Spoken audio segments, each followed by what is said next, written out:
Hello, everyone. And welcome back to the Dynasty Wonderland podcast with me, your host, the Mad Chatter Ryan MK. I hope you've all been well. Thank you for joining. Don't forget to check out the social, Twitter, Instagram, at RMK Madness. Check it all out.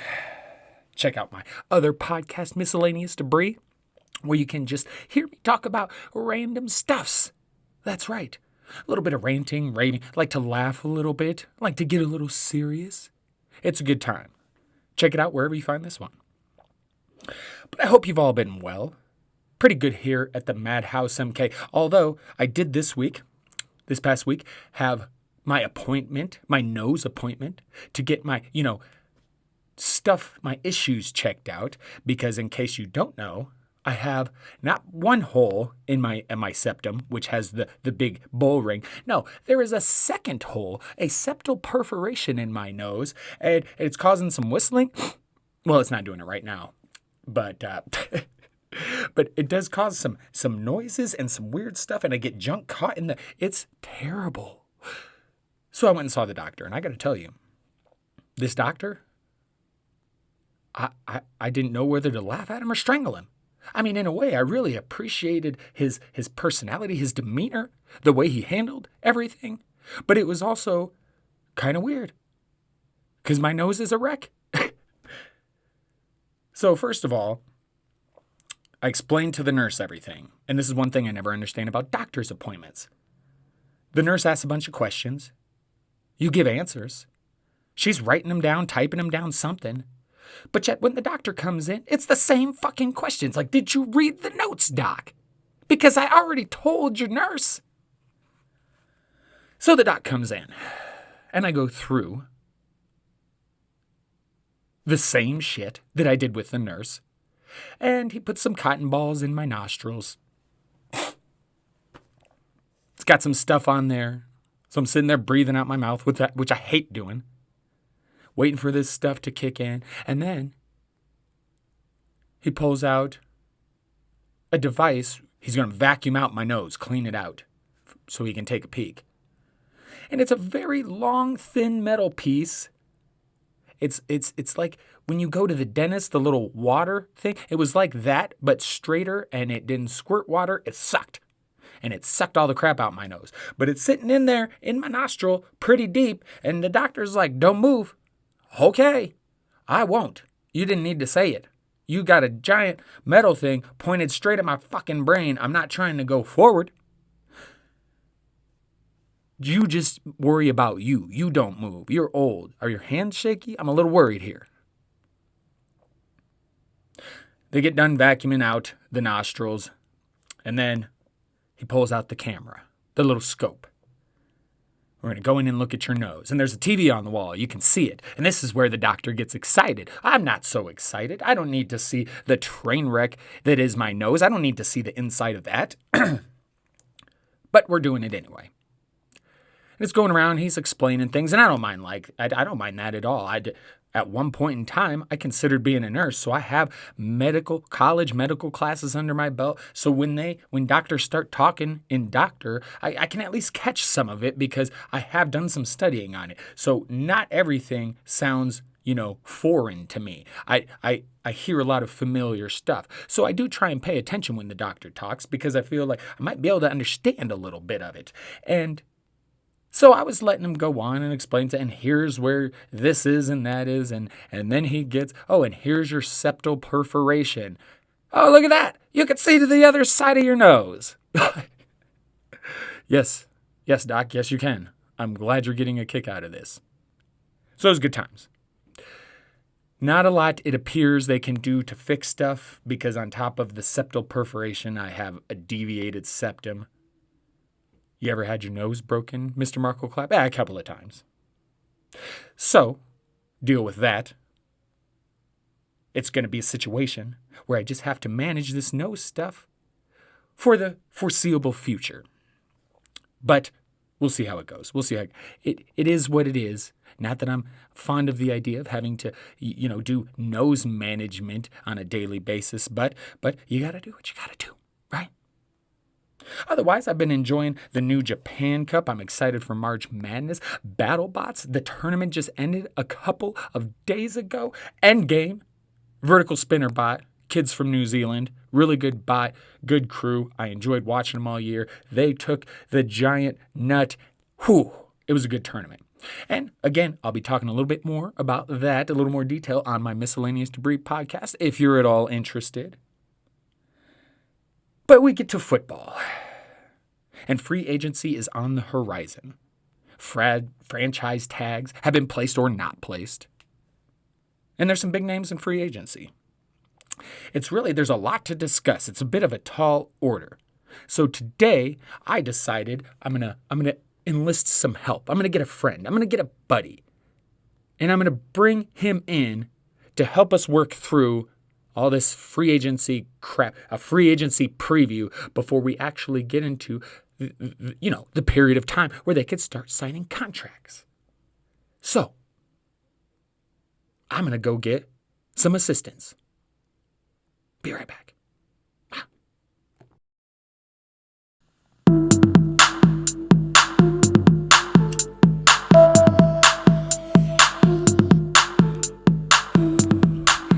Okay. All right. The assistance has arrived. The help has arrived. My friend, my fellow writer at playerprofiler.com. You can find him on Twitter at Aaron Stewart 09. The man, the myth, the gift that keeps on giving. Mr. Aaron Stewart, welcome. Thank you for joining the mad little tea party we have going on here. Mad chatter, Ryan. It is good to be a part of the tea party here. Yes. I'm loving it. What's going on, man? Not a damn thing. We're going to do this again. We're going to do it for those who don't know, because I like to be full transparency here on the Dynasty Wonderland pod. We did this last night already, but due to technical issues, we'll leave it at that. We're doing it again. So hope you enjoy the second round, and it should be even better than the first. Let's hope. So, sorry, I like to be transparent with the peoples, Aaron. I don't like to edit and do No, I'm just going to tell you what's going on. Ryan has a shitty iPad. That's the gist of it. So, before we get into the free agency chatter, little quarterback talk. Because today, and this is a good thing we're re-recording, because we would not have been able to talk about this. Cam Newton, Patriots. What are the thoughts, Aaron? Well, Cam Newton ticked me off this morning because we recorded last night. I had 3 awesome guesses at who the Patriots are going to bring in at quarterback. I thought they're going to go with a 1-year veteran stopgap there, a bridge quarterback. And then I wake up this morning, Cam Newton signing a contract with the Patriots. Didn't see that coming, but he signed a 1-year, $14 million deal. So he's back in New England. And I don't hate it. I was just caught off guard. Yes. But with the contract, I think my predictions are still, one of my predictions is still on point. And Newton only signed a 1-year contract. He's not the long-term answer here at quarterback for the Patriots. Right. And I looked at quarterbacks they've drafted since Tom Brady back in 2000. And you start to notice a trend here with the Patriots, with Bill Belichick. He's always looking at the future. Since 2011, he has drafted 3 quarterbacks in the second or third round. He's always been trying to find the next quarterback after Brady. Most famously, 2014, Jimmy Garoppolo. I know a lot of people thought that was gonna be what the Patriots did. They were gonna reunite with Jimmy Garoppolo. And since 2016 was the last one they drafted, Jacoby Brissett. That was a guy I thought they might go after. But I think in 2021, there's a chance they go after a quarterback. Quarterback starts to drop in the draft. They trade up, they get the guy. They ride with Newton this year, and then at some point in the middle of the season, we see this story all the time. Veteran quarterback, team starts to struggle a little bit. You swap to the rookie quarterback, and you never look back. Right. So it's an interesting one to watch here. I don't think Cam Newton is going to be, like, past 2021. I don't think he's going to be with the Patriots. No. And he might not be with anybody. It'd be nice to see him have a bit of a resurgent year, especially with the cap space. They get him some weapons. And it does seem like Bill genuinely loves Cam. Like, it maybe loves is strong. It is Bill Belichick. But you know what I mean. I've seen him praise Cam Newton and defend him in ways I didn't see with Tom Brady. And so that's a different kind of relationship. But I think he digs Cam Newton. We'll see what they can do this year. They should get him some damn weapons. But it does, as much fun as we had talking about it last night, and what if they do get Jimmy G, and what are the better options? I mean, this does make sense. They don't really have a ton of options. And of course, they'll try and draft one. But unless they plan on playing him right away, it only makes sense to have someone in for a year. And why not Cam Newton? I mean, I don't hate it either. Now we'll get. He was good at the start of the season. He from fantasy football. He was diagnosed with COVID early in the season after week 3, but he had 2 top 6 quarterback performances. I remember watching the Seahawks game. He looked great in that game. I know the rest of the season it was rough. We make fun of the pitiful passing stats that he had, but. Can't forget he was without Julian Edelman as well. Without Edelman, yep. And with something called a N'Keal Harry, I don't even know if that's a receiver. I don't want to talk about it. Last offseason, I picked him up in a few leagues thinking, come on, N'Keal. Everybody's just down on you. Like, you got this. Man. He got some opportunity this year he did not capitalize on. I don't know what to say about this dude. He does not look good. It's unfortunate. He's one of those you just got to throw in the pile like, fuck. But I'm with you. We hope that the Patriots do something. They've got the cap space. They can absolutely get one of these really good receivers that are entering free agency. N'Keal Harry, sorry, he's not the answer. I have ideas coming up. Coming up for the Patriots. Because they have some cap space. They have some cap. Anyway, okay. So, again, I could see it. It makes sense with Cam and the Patriots. What doesn't make sense to me, Aaron, is the Bears. I get why they would want a Russell Wilson, a Deshaun Watson. But why the Bears for those players? Why would those players want to go there? And I get they're trying to probably save their jobs. I imagine you have something about this, but they're going to have to give up a whole lot and then not be able to surround these quarterbacks. It seems like a shitstorm, but it also seems like it's very likely that one of these motherfuckers ends up in Chicago. So give me some details on this. Give me some, what is going on here? Oh, I believe I've got the answers here, and you hinted at it. Why the Bears? It starts at the top. The general manager, Ryan Pace, the Sporting News 2018 Executive of the Year, because he finally had a winning season. I didn't know who won that. 1 winning season and 6 seasons as a GM. It's remarkable. Guys don't last this long in the NFL with those type of results. We all know the story that he traded up from pick 3 to pick 2 to grab a quarterback named Mitchell Trubisky. And on the board was still Patrick Mahomes and Deshaun Watson. This type of mistake cost people their jobs. Mm-hmm. Somehow Ryan Pace, he's the cockroach of the NFL. You can't get rid of him. Somehow he's able to screw up the quarterback position.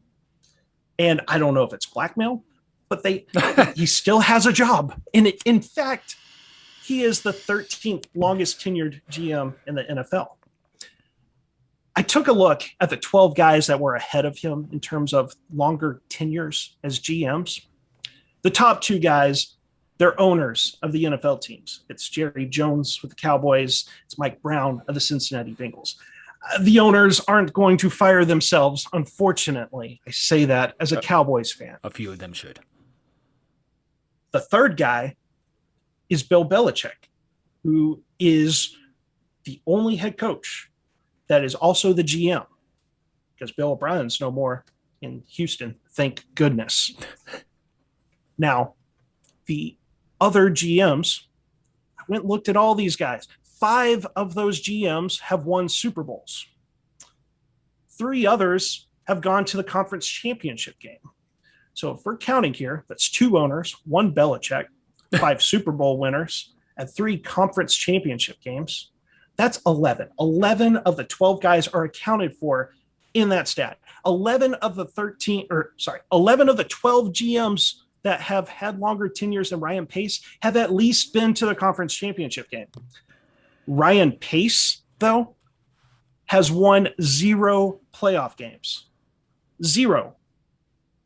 It's unbelievable. Like the other guy that didn't make it to the conference championship game at least won 2 playoff games. I don't know how Ryan Pace still has a job, but I believe the flames are heating up under his feet. Because we've seen some of these news here that the Bears are going to trade multiple draft picks to get Russell Wilson, to get Deshaun Watson, to get a quarterback, because Ryan Pace knows if he screws this up one more time, he's done. Like they can't go and re-sign Mitchell Trubisky and bring him back. Oh, they won't fire Ryan Pace. Bears fans will murder him. But it's unfortunate I share the same first name as him. God damn. I'm so sorry. Continue on. Oh man. But I had to check your last name and make sure I wasn't joining the Ryan Pace podcast. No. But not an ounce of cockroach blood in me, I do believe. Oh, thank goodness. But fans get a little hesitant when it comes to trading away future draft picks, multiple first rounders, because they go, if this doesn't pan out, we got nothing to show. And I get the hesitation, but guess what? Ryan Pace does not care. Matt Nagy, he does not care. If they don't win this season, they're both gone. Now, hopefully. With Chicago, hopefully. But with Chicago, I took a look between Chicago, Seattle, and Houston, because I want to kind of compare these teams and their pass attempts in particular. So starting with Seattle, since 2018, here's how they've ranked in pass attempts in the NFL. 2018, 32nd, dead last. They improved to 23rd. And then this past season, we let Russ cook, and they finished 17th in pass attempts, not even in the top half. That's so frustrating. It's so frustrating because we know how good he is. And in particular, 2018, like you've got Russell Wilson, you paid him, and you're still handing the ball off to Chris Carson. The Houston Texans, they draft Deshaun Watson in that 2017 draft. Like they got the right quarterback decision. Ryan Pace did not. Now, since Deshaun Watson has been with the Houston Texans, 4 seasons, their best ranking in pass attempts was 20th. They finished as low as 27th. Once again, maddening. We know Deshaun Watson's one of the best quarterback talents in the NFL. And what do? They hand the ball off to Carlos Hyde, David Johnson up the middle, because that works. Now, the Chicago Bears, since 2018, they were 24th in pass attempts. They had a really good defense. That was how they were winning games. And then they improved to 14th and then 8th in pass attempts. So we're seeing at least a positive trend in Chicago. We saw a positive trend in Seattle, but they still never got to the top half. And Houston, well, they're just all over the place. Right. So why would Russell Wilson, Deshaun Watson want to go to Chicago? They'll at least open up the playbook and let these guys pass. And the other thing is just it's management. Management knows, like the agents for Russell Wilson, Deshaun Watson know that the Bears are going to want a quarterback upgrade. Right. So they're using them as trade leverage. I got to tell you, opening up the playbook, I get, and the amount they'd be able to give up. And I guess a little bit of admiration for one Ryan Pace, for the cockroachness in him, for being able to survive this fucking long, I suppose. It's impressive. Okay. I see it a little bit. I still, if I'm Deshaun Watson and Russell Wilson, I'm not Chicago. But that's just me. That's just me. That sounds like a mess. That doesn't sound all that much better than where they're at. And it's fucking cold, man. It's fucking cold. And yeah. Chicago. Don't go to the Bears. Don't go to the Bears. But I get it. Because more than likely, one of them's going to end up there. And they probably won't be that bad because a quarterback like that can do wonders. And, hey, they're keeping Allen Robinson, tagging him. Yes. So, you mentioned, I think when we recorded this yesterday, that's got to mean something too. If they were going to do that, they had to have some inclination they're going to get a quarterback upgrade, I would think. And so, yeah, it's just looking more and more like Chicago is going to be one of the spots to get one of these guys. And it'll be fascinating to watch it all unfold. Everything's lining up. I'm with you. I don't know which guy it's going to be, but you follow the news and everything just makes sense. Chicago's going to be the team that does something drastic. You can bank on it. If Houston was smart, they'd get in on that right away instead of continuing to dick around like they're doing. Anyway. So I also know you have a piece coming out. Did it come out today? It came out today. It came out today. I was too busy to even check. Out today. Aaron's article on Dak's contract. Give us just a little taste of that, if you will, please, Sir Aaron. I'll give a little bit of a taste here. So I break down Dak's contract here. We all got the tweets there. It was a 4-year, $160 million contract. Like, holy moly, Dak Prescott got paid. We didn't think we'd see the day. Now, one of the interesting things about his contract is that it's technically a 6-year contract. Dak's only going to play 4 years, and the reason for that is the final 2 years of the contract are void years, and that's exactly how it sounds. The contract is going to void after the 4th year. So for Dak Prescott, that's excellent news. He'll be 31 years old. That's still really young for a franchise quarterback, still going to be in his prime. He's going to get another massive payday. That contract he signs at that point may be a 4-year, $200 million contract. It's well done, Dak Prescott. Now, what does that mean for the Cowboys? Is those void years are actually a nice little feature for the Cowboys front office to adjust their salary cap. Because one of the questions I think the casual sports fans have is they know that Dak Prescott had a gruesome broken ankle. It was a compound fracture. That is one of the worst fractures you can get. Yeah. So people go, he has a broken leg. Why are we spending, why are we giving him a 4-year contract? Why not give him the franchise tag? I mean, the Cowboys did that last year. So why not a second franchise tag? And the answer is the salary cap is a bitch. The Cowboys came in, they had projected $14 million cap room, and the second franchise tag, when you get tagged for a second straight season, your salary is going to be 120% of what your tag was last year. So last year, Dak Prescott, he played for about $31 million, and 120%, I'm rounding here, it was going to be $38 million. You only have $14 million in cap room. You have to come up with $24 million somewhere else. It wasn't feasible. The Cowboys did not have the flexibility to tag him again. Now, when we look at that contract that he signed, and on average, we say, oh, it's like $40 million. Well, since it's going across 6 seasons, yes, he's only going to play 4 seasons. That cap hit, that per season, is going to be closer to about $27 million. And in fact, that first year in 2021, his cap hit is $22 million. So a lot better than paying $38 million. Right.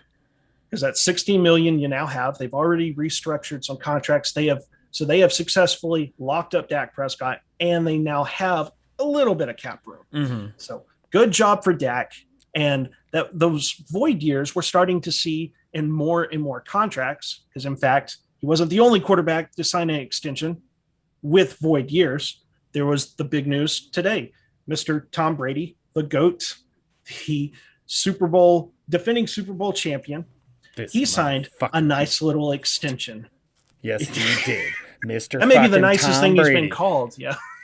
Signed a nice little extension, did he, Mr. Tom Brady? And with this extension, the Tampa Bay Buccaneers can get all the avocado ice cream for all the Buccaneers players, it saves them a pretty penny. We don't have the contract details. We just have an Adam Schefter tweet, but we know that with this extension, it's going to save the Tampa Bay Buccaneers $19 million in cap room, which is amazing for them. They have so many free agents.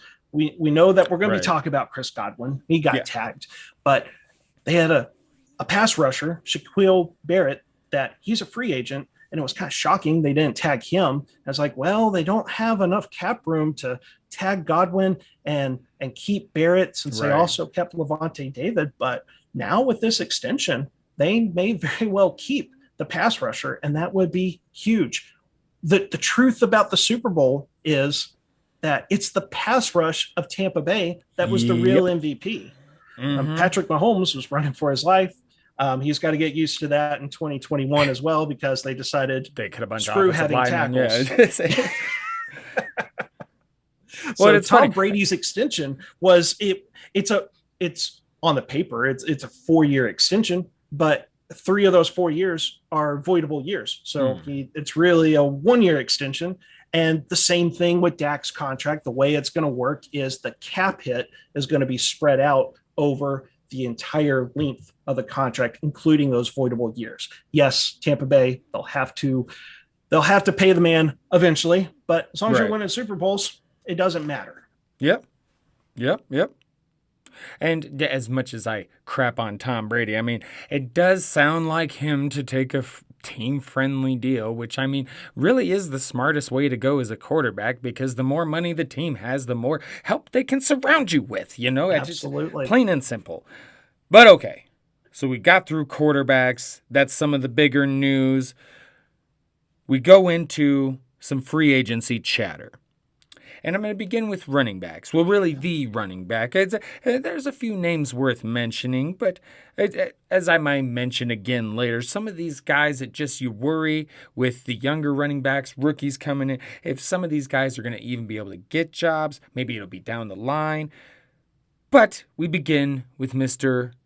Aaron Jones, another AA Ron. And I love it. Great first name. Yes. And clearly, Ryan, not on the same level when you got. Sorry, Ryan. When you got a Mr. Pace out there, and unless you're a fan of cockroaches, of course. But Aaron Jones, when I saw that he didn't get tagged, the first thing I thought of was, man, he would be fun in Atlanta.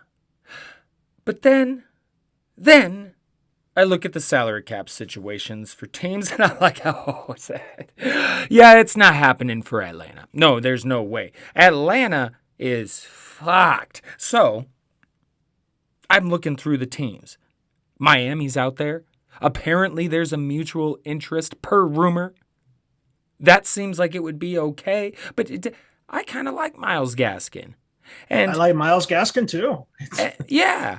And then you've got the Jets. Could they pull another Le'Veon Bell type signing and hope this one goes better, which I think it would? But when I think about it, because a lot of people have suggested the Bills, and they're not in a great cap situation, but I look at a team that's not much better than the Bills, but about $4 million more in cap space than the Bills, and that would be the Arizona Cardinals. Now, if they can pull this off, I think it would be phenomenal. Chase Edmonds, I love the dude, but he'll still have a role. Will we get to see him as a bell cow back? No. But who's to say he's actually going to excel in that? Although he has looked good, don't get me wrong. But if they've got the opportunity to bring in Aaron Jones to that offense, that's a no-brainer to me. And that would be fun for football and fun for fantasy. So that's what I'm rooting for. What are your thoughts on Mr. Aaron Jones? Well, I love that pairing in Arizona. I own Kyler Murray in Dynasty. I would. And that's just a fun offense. You know, DeAndre Hopkins. And as you mentioned, that backfield can coexist because you line both guys up in the backfield, put one guy in motion, and change up who goes in motion each time. You keep defenses on their toes there. But my bold prediction for Aaron Jones is the Jacksonville Jaguars. I said it. James Robinson fans are going to come after me, but hear me out. the Jacksonville Jaguars have the most cap space in the NFL. And if you're a running back, your job in free agency is to somehow secure those elusive, big, multi-year money contracts. And the Jaguars have already been on record saying, we've got all this cap space, we're going to spend this cap space. Is it the right move? If I'm running a team, no, I actually prefer kind of like what the Colts do with their cap space. They use it to keep their own. But Jacksonville, this is what they do. They go and spend big money on free agents, and they'll be maybe good for a couple of seasons, but they never think big picture here. So they've also said that they are looking for a complement to James Robinson. And Aaron Jones would be in that offense when we're going to say Trevor Lawrence is there at quarterback. You have DJ Chark, extremely fast, the vertical threat in the offense. Laviska Shenault, we all know that Josh Larkey loves Shenault. I love Laviska Shenault. That guy, I want to see him body some defensive backs. It may be a little bit of fantasy GM here for me to put Aaron Jones there, but my goodness, that would be a lot of fun to watch as well. Yeah. I mean, they could definitely do it, and I think it would go great, but it would break my heart for James Robinson. It truly would. But I guess in my opinion, all that from the Jaguars says more to me, hey, we got shit else behind James Robinson. We're going to bring somebody in. Now, the word competition was used, but that's been used several times before. That isn't necessarily a death knell on Mr. Robinson. So it'll be interesting to see how that plays out. I can't wait to see where Aaron Jones goes. But some of these other running backs, Leonard Fournette, Duke Johnson, Marlon Mack, Kenyon Drake. He got Todd Gurley still floating out there. Chris Carson. James Conner, I get I try not to knock on him. Cancer survivor, seems like an awesome dude. But never a big fan of him as far as fantasy goes. And now a lot of these guys, I just like James Conner. I just can't see much else coming from them the rest of their careers. Maybe a couple of these guys, and it sucks because I love Marlon Mack, but the injury contract situation, he's probably going to a new team after dealing with his, it's just a recipe for not a great next year. And then he's starting to hit that age where I've talked about it plenty. I've talked about it in my articles on the last podcast where running backs after the age of 26, they just don't produce at that top level in fantasy. If you want a RB1, you got to get him 26 and under. That's just what you got to do. And so a lot of these guys hitting that age. So what are your thoughts? Are there any of those guys that you could kind of see doing a little something over the next couple of years? Right landing spot, whatever the situation may be. Any thoughts there? Yeah, this is a tough free agency in general because since the salary cap's been introduced in 1994, it's only the second time it's ever decreased from one season to the next, thanks to COVID. And with less money to spend, Aaron Jones is going to be the guy that's going to get his big multi-year contract.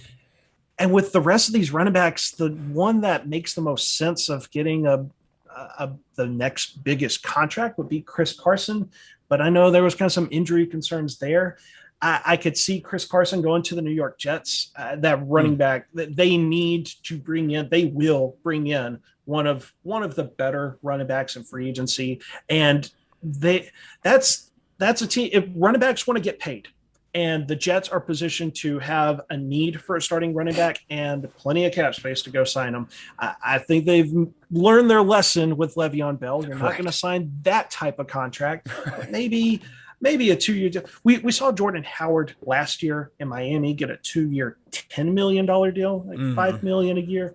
I could see a deal like that for Chris Carson, maybe a 2-year contract, $5 to $6 million for him. Hey, with the Jets, makes sense. All the other running backs, LaMichael P. Ryan, Ty Johnson, Ty Johnson kind of flashed a little bit, but those are Hmm. backup caliber running backs. Those are not guys that you want to put in first and second down.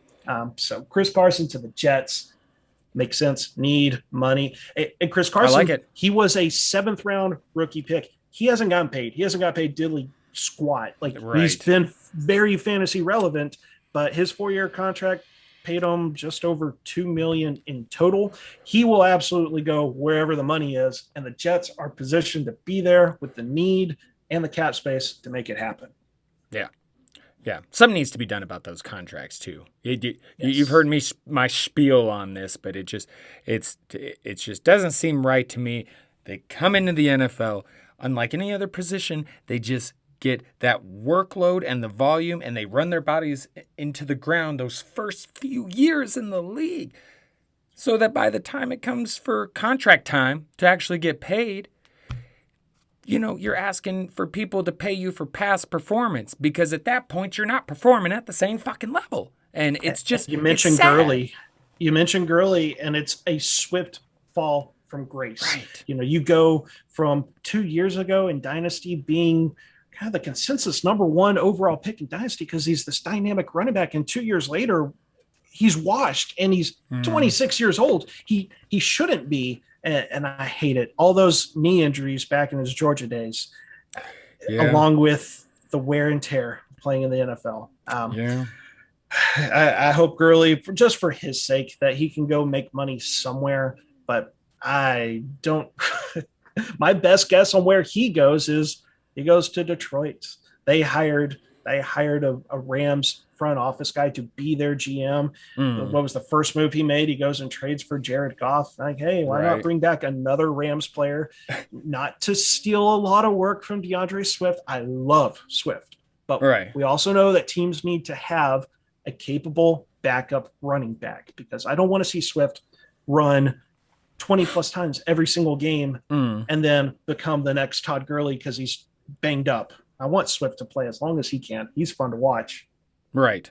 And I'm with you. And I was going to mention before we moved on to the receivers, the Ravens, and this is a perfect segue into the Ravens, because just like that, J.K. Dobbins, you look at him, some people worried now because of the second round tender on Gus Edwards, and which, as we know, is a big deal if they're going to throw a second round tender on him. So that means something. Gus Edwards likely going to be there next year. And so people are freaking out. I say, hey, enjoy the price drop, because this doesn't, again, it's the same thing with when we talk about Aaron Jones. If he were to go to Arizona and Chase Edmonds, like, there is room for a second guy to have a role. There's no reason to panic.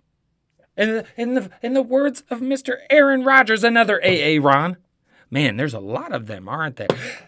RELAX. Oh, that was smooth. That was smooth. You're right. The Ravens backfield in particular, the Ravens are like no other team in the NFL. They have built this brilliant offense for Lamar Jackson that focuses on read option plays, and they run the ball a lot. If you look on Player Profiler with Gus Edwards here, the game script, it's a plus 5.42. It's number one in the league. He's a good runner. He averaged 4.8. He averaged 4.8 true yards per carry, which discounts those breakaway runs that he was actually able to produce at a high rate. I don't have the exact number, but I know he finished top 20 in the NFL amongst all running backs in breakaway run rate. That 4.8 yards of true yards per carry is number 7 in the NFL. He's a good runner. Now, he's an absolute non-factor in the passing game, but one of the things, like, there is Baltimore values Gus Edwards. And clearly, one of those reasons is when he's on the field, and due to his lack of receiving abilities or displayed receiving abilities, just in case Gus Edwards listens to this and wants to fight me, it's displayed. Sure, you can catch the ball. I believe in you, Gus Edwards. But he faced 7.3 average defenders in the box. That was number fourth most average defenders in the box. And the interesting thing with him is that he actually did better against these stacked boxes than he did whenever there was less guys in the box. It's very strange in terms of yards per carry. A guy that's running straight up the middle should have more success when there's less guys. Gus Edwards, it's kind of the Derrick Henry effect. Derrick Henry, if you watch him in games, he may start slow, but man, by that third, fourth quarter, he's just killing these defenses because he's a battering ram. It's crazy. It's crazy. Yeah, and Gus the Bus being a battering ram, absolutely. The Baltimore values him. The price on the tender for restricted free agents, that was brilliant on him, because none of these teams are going to give a second round pick for Gus Edwards, because why give a second round pick when you could draft Najee Harris, Travis Etienne, who gained about 20 pounds before his pro day.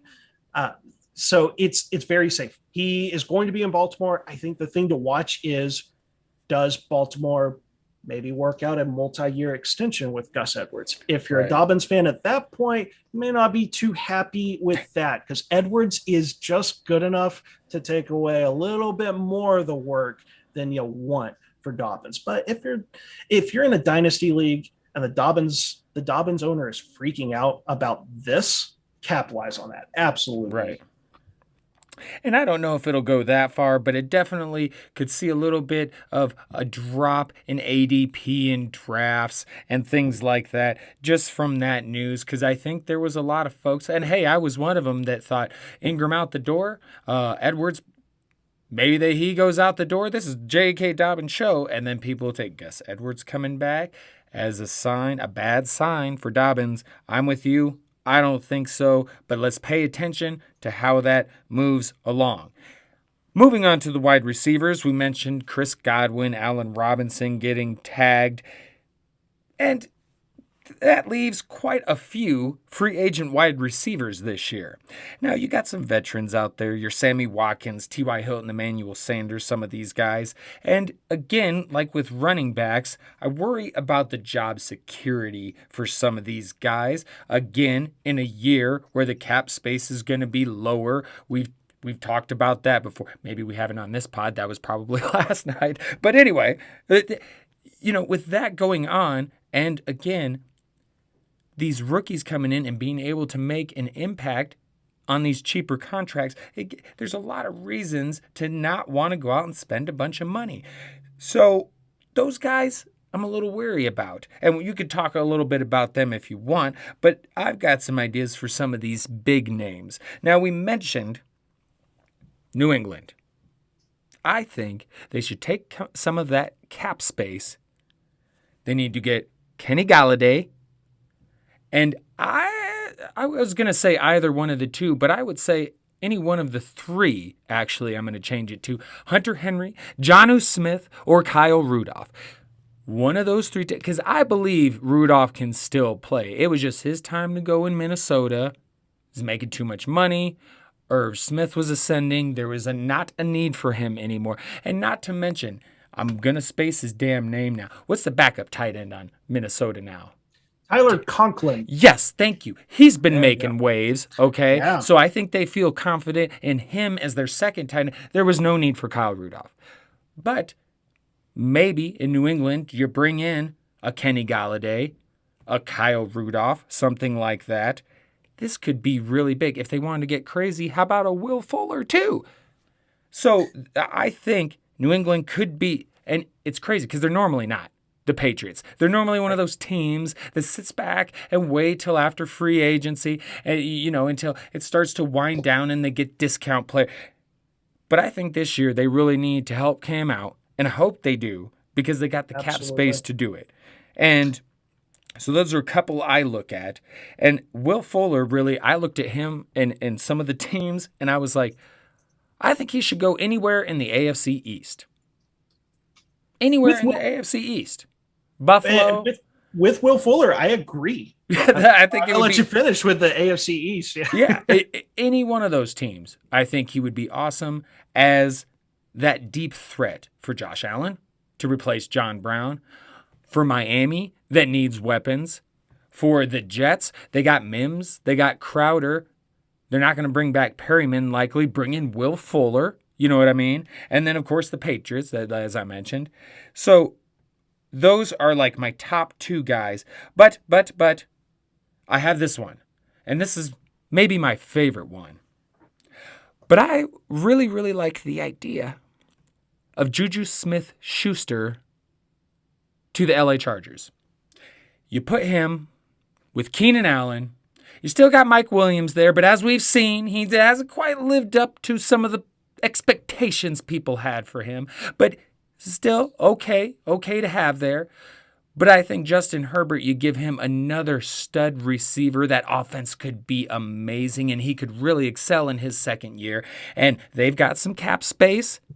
I think Juju's still awfully young, and I think he's really ready to prove himself after, kind of being anointed the guy after AB left. And then I lost my train of thought. That happens sometimes. I don't have my damn train wreck noises ready to play. I should have had those ready. I should have known it was going to happen eventually. Yeah, go ahead. Let me assist a little bit here because I like the players you talked about, and I want to add on to a couple of these things, and we'll start with the most recent one with Juju Smith-Schuster. I will say this is the first I've heard about the Los Angeles Chargers, and one of the things that kind of makes sense is what's Juju known for that kind of gets him in trouble is his personality, TikTok. It seems a little Hollywood-like. Mm-hmm. So his personality would be great in Los LA. Angeles. It fits Los Angeles, and I will say, and I'm disappointed in myself. I've looked at so many teams. I've focused on a cap space that I've totally missed Los Angeles. They snuck up on me. I didn't realize just how much cap space they had. Yeah, they got quite a bit. They are, according to Spotrac here, they are number 5. They have $41 million cap room. That's enough room to sign Juju and get whatever other free agents they want. Right. And you're right. Like with Justin Herbert, you've got your franchise quarterback. We all know that when you've got your franchise quarterback on the rookie contract, you go all Get him out. weapons. Get him weapons. Get him weapons because you can afford them. So you can afford. Right. And Juju, you also mentioned he's young. He's 24 years old. That's insane. That's insane. I know. He's played. People don't understand that. They don't understand that. He's younger than he may be younger than one of the top rookie guys, or not top guys, but I hear a lot of hype about Dwayne Eskridge, and I think Juju's actually younger than this guy. That's insane. With the Chargers, clearly Tyrone Johnson, Jalen Guyton, those were the number 2 and number 3 receivers when Mike Williams was out. You got Keenan Allen. I guess the question becomes: Can Keenan Allen and Juju can they coexist? They seem to kind of be similar type players, but honestly, I say that's up to the coaching staff to make it work. And Herbert has got the arm to make this work. Right. I'm on board with that with the Chargers, and if not, that. The Vegas favorite, and I take it with a pinch of salt, but I like watching these, especially when there's a big difference, is not too far away from Los Angeles. The Las Vegas Raiders are the Vegas favorite. And John Gruden, oh my goodness. I recently, little sneak peek here, I'm covering the Las Vegas Raiders in the player profiler team previews. So I've done some research there. It's been a bleak 3 years there, and getting a flashy signing. This is what the Raiders do. They throw a bunch of money in free agency, and then when it fails, they move on. They try to get the next guy. Mm-hmm. So Juju fits what the Raiders tend to do in free agency. So I see Raiders, Chargers. They make great. They make a lot of sense. I think they'd be great for Juju to go to. Will Fuller, when you mentioned the AFC East, my number 1 team that I think he goes to is the Miami Dolphins. Mm-hmm. And stick with me on this one. No, I'm with you. So the Dolphins have been a team that's been in quarterback trade talks with a certain Houston Texan quarterback, Deshaun Watson. Could this be a package deal? They use their cap space. They sign Will Fuller. They trade Tua along with the draft picks. They bring Deshaun Watson. I like this. Ooh, you got Watson. You've got Fuller. I like this. And even if they don't trade for Watson, I still believe that Will Fuller on the Miami Dolphins makes sense because one of the things that they do, it kind of went under the radar, but they signed Antonio Callaway last year. He was on the team for a little bit. He never did much, but Antonio Callaway was a guy that had so much promise. Yeah. But he's a knucklehead. Yeah. he was not a professional, and that's what got him out of the NFL for a little bit. But the Dolphins were the team that gave him a chance to rebuild his NFL career. And for young players, like when I say knucklehead, I don't mean that in a bad way. Like sometimes players are young, they're young, dumb, and they're going to learn lessons. And Will Fuller, of course, has a PED suspension. He's going to miss the first game of the season. But the Dolphins have shown they're not afraid to take risk on players that might have a question mark by their name. Yes, indeed. And if not the Dolphins, the Jets, just because they have a ton of cap room, and Jamison Crowder can't be your top receiving option. It just doesn't work. I have no idea what they're going to do at quarterback, but whatever they do at quarterback, at least you could say we've got Will Fuller. I still like Denzel Mims, like those two guys on the outside. Oh, awesome. And then if I may, there's one receiver that we didn't talk about that there is so many possibilities with, and that's Curtis Samuel. Real quick, I want to hit on 3 teams that there are connections, and I'd be willing to put money. He's going to land on one of these teams. One is, we're already talking about the AFC East. How about he goes to the New England Patriots, where Cam Newton, his former Carolina Panthers quarterback, is there. That's a good one. And we saw last offseason the Patriots did bring in a former Panthers receiver. Fortunately, Damier Byrd is not really that great. He's a decoy. That's his role. He's a better NFL player than he is a fantasy receiver. Second straight season that the Patriots go and bring in a Panthers receiver that Cam Newton's familiar with. I'm on board with that. The other 2, one, Washington football team. There is a connection there as well. Ron Rivera, of course, the former Panthers coach. And they've got Terry McLaurin. But if you look at the depth chart behind McLaurin, it's a mess. It's a mess. I know the guys on the depth chart. I don't know who the number 2 guy is. And I believe the answer is none. Yeah. So you bring in Curtis Samuel, who is a perfect complementary guy. He showed last year in the Panthers offense as the number 3 receiver that he could be productive. And Antonio Gibson and Curtis Samuel are the 2 hybrid running back receivers. Like that would be 2 fun players to have on Washington. I would be on board with that. Hell yeah. It pains me as a Cowboys fan, but I am on board with Samuel to Washington football, the Washington football team. That would be awesome. The third one, Jacksonville Jaguars. Talked about they're going to spend a ton of cap space. We all love Shenault, or some of us do. And so it's kind of iffy there. I'm a fan. And DJ Chark is there, but the entire backup receivers, they're all free agents. Like it's a depth chart that has to be rebuilt. And with all this cap room, you're going to bring in Trevor Lawrence. Why not bring in Curtis Samuel? Because the Jaguars head coach, Urban Meyer, Ohio State head coach, that's where Curtis Samuel came from. He knows Curtis Samuel. There's going to be a need at receiver. Samuel's going to be a fun guy to watch because there's all these teams that have cap space and needs for 4 wide receiver, and Curtis Samuel has all of these ties here. I'm willing to bet money. One of those 3 teams is where he's going to land on. I like it. I actually have one for you for Curtis Samuel before we move on to tight ends, and that would be the Cleveland Browns. Now, this isn't anything with ties or anything like that, but I'm looking at it. They're okay on cap space, if I remember, and I look at it this way. I really like the ceiling for Baker Mayfield in 2021. He is going so late in Superflex startups, and to me, compared to the rest of the quarterback. And I love him next year. I think he really took a step up next year. I think they're going to get their stuff together. Maybe they trade Odell Beckham. Maybe they don't. But Jarvis is going to do his thing. They need to get someone dynamic in there to help Baker out. Curtis Samuel, I think, would be perfect. And even if they did keep Odell Beckham, okay, then you got Odell, Jarvis, Curtis. That could be really fun. So I think that's a sneaky landing spot if the Browns happen to be looking to go that route to add an additional receiver, which, again, I think they should.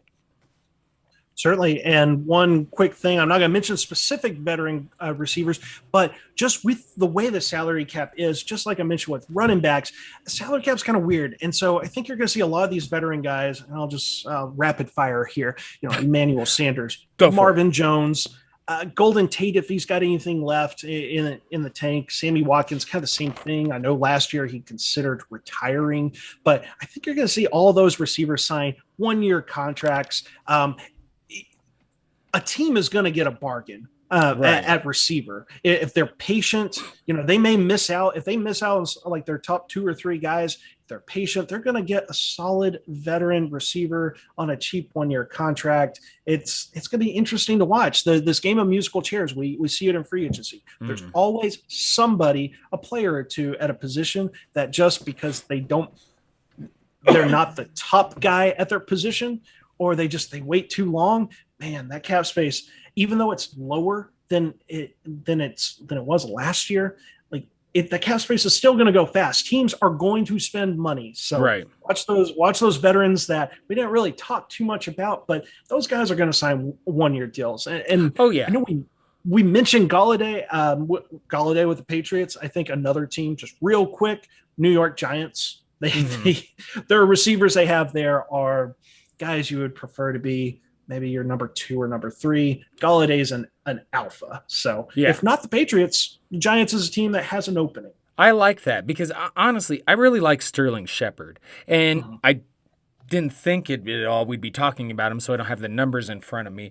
But he did some good things last year when he was on the field. He dealt with some injuries and stuff, and really that's the worry with him in the history of concussions and things like that. So that's the worry with him. But when he's healthy and playing, he does a lot of good things.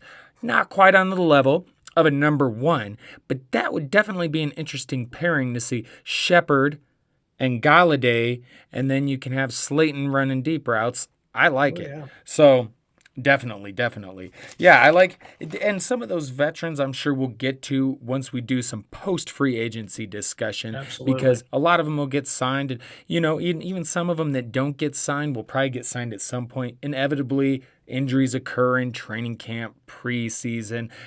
Guys are always getting signed. So it's just something to monitor, and we'll talk about, more of that in post-free agency discussion. And so we'll move on to the tight ends. And you heard some of my thoughts. I feel like one of these, top free agent tight ends is going to end up in New England. But there is also a couple of draft picks from last year, Dalton Keene. And why is the other one slip? I got you. It's Devin Asiasi. Thank you. It's such a fun name to say. I know. That's Devin why I was like, why am I spacing on the funner name? What is going on here? But so there's still time. We know tight ends, they don't hit early on like other positions. It takes a little more time for them to develop. But I think one of them could end up there. But I also, before we get to your thoughts, would I like for both Jonnu Smith and Hunter Henry, I would like to see one of them end up in New England and the other one end up in Indianapolis with Carson Wentz and this revamping Colts offense. Give him a legit stud tight end because Carson Wentz, we know, likes the fucking tight end, man. He's like the Phillip Rivers in that way. So send one of these motherfuckers. I'd say send Henry to New England, Jonnu to Indy. That's how I would do it. And then they're set. The both teams set at tight end. And then Rudolph, because I mentioned him so much with New England, really my personal opinion, having watched a lot of Vikings games in my time and seeing always ex-Vikings players flocking to a particular team. And this team also tends to take on a lot of old tight ends. And that's right, I'm talking about the Seattle Seahawks. So I could see Kyle Rudolph landing with the Seattle Seahawks because they love pilching fucking ex-Vikings players that are old. And that's what I got for you. Gotcha. Well, I was sitting there, I was listening to you talk about Hunter Henry and Jonnu Smith, and I agree with you. We want one of these guys to go to New England. We want the other one to go to the Indianapolis Colts. Yes. Except I've got them flipped. I've got Jonnu Smith going to the New England Patriots and Hunter Henry to the Colts. And I'd be okay with that. And people that follow me on Twitter, they know my love for one Mr. Jonnu Smith. Oh, the Jonnu man. That's may be irrational love for Jonnu Smith, but he is my favorite tight end. He is so much fun to watch. He's so good. It ticks me off because last season he averaged 19.6 routes per game. That was number 32 in the NFL amongst tight ends. That's enough. We mentioned Tyler Conklin earlier, the third string tight end for the Vikings. He ran more routes per game than Jonnu Smith. Jonnu Smith. Reason I'm picking the New England Patriots is I have a quote here from Bill Belichick a little over a year ago. This was a tweet from Doug Kayed. I butchered that name. I'm so sorry. That's okay. I like where this is going. Doug follows the New England Patriots, and in his tweet, he has Belichick quote as saying that Jonnu Smith is probably the best tight end in the league after the catch. My debut article for Player Profiler talks about how good after the catch Jonnu Smith is. If he goes to New England, I'm ecstatic because, I know they've got a tight end already in N'Keal Harry. Oh, he's a receiver? I always forget because he's not good at catching. So with Edelman. Up to this point, he hasn't proven good at much at all. I know. It's so disappointing with N'Keal Harry. Yes. But with Jonnu Smith, if he goes to New England, even if they bring in a receiver, which I expect them to, one of the good things is Jonnu Smith could be at least the number 2 option there. In Tennessee all these years, he had A.J. Brown. It was a run-heavy team. And then him and Corey Davis kind of went back and forth between who was the number 2 option. But here in New England, if they don't, let's say they don't get Galladay, let's say maybe they get Curtis Samuel, Jonnu Smith could be the number 1 option there. Curtis Samuel, love him. He's more of kind of a number 2 guy than a number 1. Right. But with Hunter Henry and the Colts, whichever tight end goes to Indianapolis, oh man, that is a team that loves to feature tight ends. I know last year was weird. They had a platoon of tight ends. Trey Burton had a I don't want to hear about Trey Burton. So anybody who's like, the Colts are fine, they got Trey Burton. Get the fuck out of here with Trey Burton. He came back. He was like a phoenix. That's true. He was reborn. That is true. But him, Mo Alley Cox, Jack Doyle, they all played around the same snap total. And I don't know if that's just what the Colts do or if they're just like all 3 of these guys. But Mo Alley Cox had some potential. I know he's 7'7", massive hands. Ian Hardett says a 7'7". I believe Ian. That's the credible fantasy football. He's stashed on many of my dynasty benches. Exactly. So if Ian says he's 7'7", I believe him. But Mo Alley Cox is he's no Hunter Henry. I like that. Mo Alley Cox is no Hunter Henry.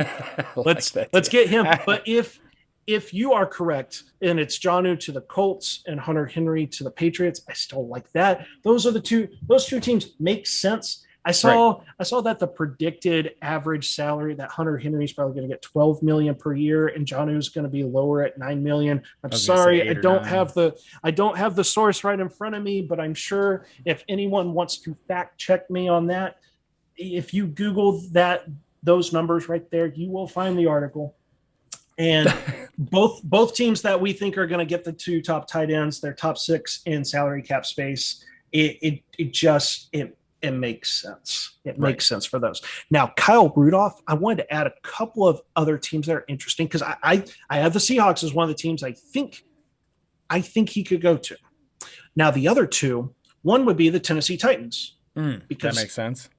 They have A.J. Brown, but they are likely going to lose Corey Davis and Jonnu Smith. And one of the major reasons that Kyle Rudolph was released, he wanted to be released, and it's because he said his involvement in the passing game had gone down significantly in Minnesota. And the Titans may not be the team he's hoping for where he runs a ton of routes because we saw it with Jonnu, but The Titans have got to do something at tight end. I know they still have Anthony Firkser. I think he's one of those guys that's a better like NFL guy. Like he's gonna make some plays, but he doesn't excite me in Right. fantasy. And with Rudolph, getting those 300, 400-yard seasons, it's probably what he's going to be. The other team is an interesting one because when I've been talking about free agents, I like to look at the connections there. That's how the NFL business goes. Sometimes if it's not money, they're going to teams that have coaches that they're familiar with. And the Cleveland Browns, Kevin Stefanski, that was the offensive coordinator in Minnesota. That is very true. And they have Austin Hooper, but we know Kevin Stefanski loves to utilize two tight ends. We saw a bunch of Harrison Bryant as a rookie. We had a couple of performances where it was like, oh, wow, this rookie doesn't look too bad. A couple of other performances where it's like, oh, that dang rookie. But the third tight end was David Njoku, and let's just say he is going to be gone. Njoku is enticing. He's very expensive. Did you know Njoku's salary? It's right around $6 million for 2021. He's in the top 5 for salary amongst tight ends, and he's the third string tight end in Cleveland, behind Harrison Bryant, behind Austin Hooper, who's also ahead of David Njoku in average salary. He was the tight end that got the big money deal last year. Kyle Rudolph, I could see him taking a little bit smaller salary. He would definitely be cheaper than Njoku. So if you're the Browns, you move on. You're not paying Njoku $6 million. So you move on from Njoku, you bring in Rudolph, you still have Bryant there as your future, but you get a little bit out of. I kind of like it, and he'd be good for leadership and all of that. I personally like Bryant. I got him in some dynasty leagues as well. I just got to wait another couple of years, and then I'll be able to enjoy some Mr. Harrison Bryant. Hopefully. But with that 2 tight end set, it's those 3 tight ends. That there may not be a fantasy football stud there, but for real life football, it's going to work out well. They're all going to keep each other healthy, kind of rotate. It's going to work in the 2 tight end system that Kevin Stefanski loves to utilize. Mm-hmm. All right. That was great stuff, man. That was great stuff. We did it. We're currently still under an hour. We haven't been cut off yet. So I suppose we should work on ending this tea party. And next week, I hope you will join me again, Mr. Aaron, so we can talk some results of the free agency, get a little bit in on that, and maybe look ahead to the draft. So you are more than welcome to come back next week, sir. Perfect. I will gladly take you up on that offer because I feel like we have to go back. We'll have to look at our predictions and, see and watch as we're just 100% correct. Like that would be fucking fantastic. I know. I believe it was you who mentioned a crystal ball one time, and I like I said, I do feel at times a little bit wizard-ish. So we'll see how it goes, but definitely. And so make sure you're checking out Aaron's stuff on Twitter, Ron Stewart 09, right? Well, I'm going to correct it real quick. It's Aaron Stew, STEW, not my full last name. That's so Aaron Stew 09 on Twitter. If you follow me, it's a mixed bag there. Sometimes you'll get some great data analysis. Other times I'm just being a smart ass. But I got something for everyone there. There you go. I would follow me. Right. He has a good follow. I love following Aaron. I suggest all of you do it. Please do. And hopefully he's going to keep coming back on, and we're going to have a good time talking all this good fantasy stuff and free agency. I really am a fan of the offseason. I love, roster maintenance and free agency and building up to the draft. I love all that stuff. Sometimes in the season, I get a little bored. I'm like, this is the same thing over and over, just setting lineups and whatnot. And I kind of miss the crazy stuff, Same.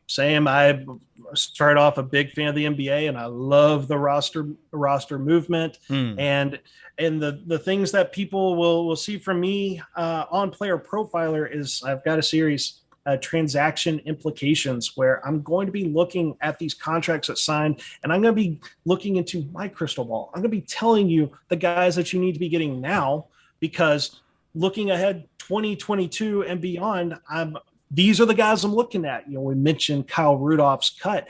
I know people aren't going to believe me. I don't have Twitter receipts because I wasn't really active on Twitter.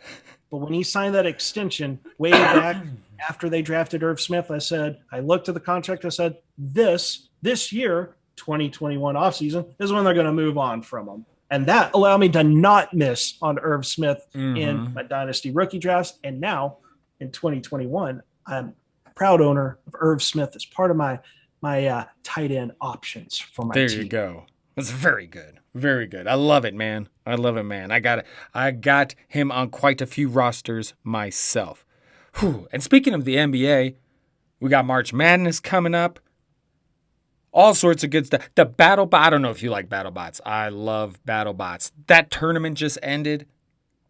New Japan Cup Pro. There's all sorts of good stuff happening on TV right now. I don't know if you watched any of the NBA. We talked a little NBA last night, actually. But at the All-Star game recently, the dunk contest, that's just a shame what that's turned into.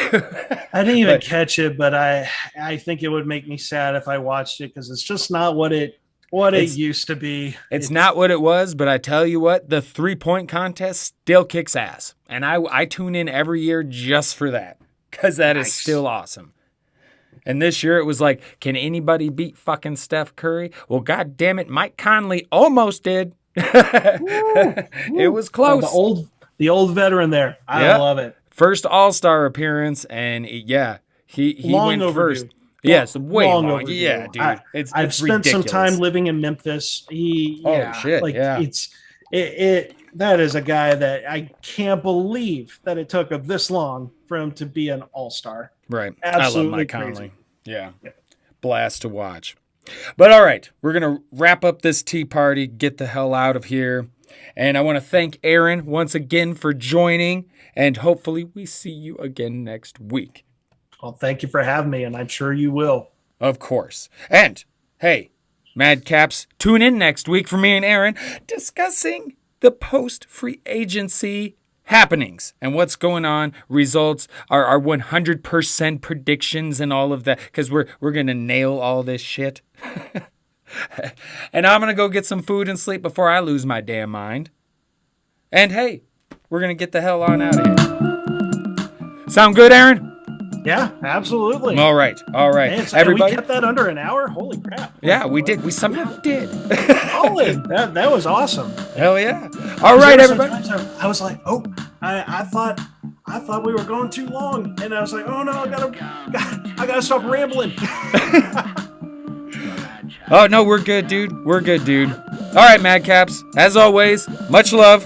Stay safe, vigilant, and mad. Have a great weekend until we chat again. Laters!